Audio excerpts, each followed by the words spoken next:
弟兄姊妹平安，今日所讀嘅經文係馬可福音第9章第1節至50節，主題係憑信凡事都能。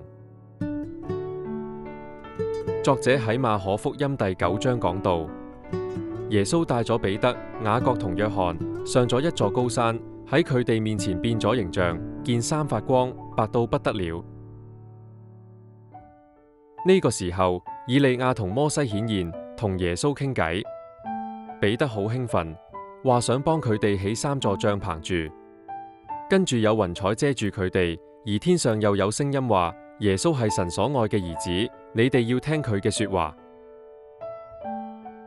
落咗山之後，門徒因為趕鬼唔成功而好困惑。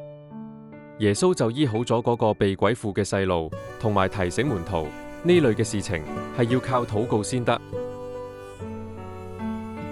耶穌再一次同門徒講，自己將來會受害、被殺，3日後會復活。不過門徒都係聽唔明白，但又唔敢問耶穌。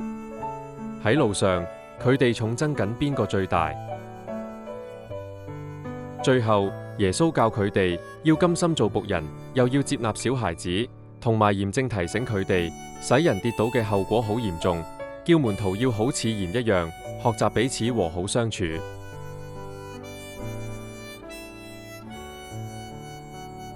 反省問題。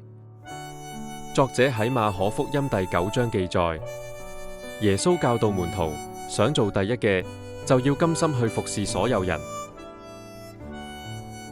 咁喺教會嘅群體生活入面，你願唔願意放低身段，做個僕人，去服侍其他人呢？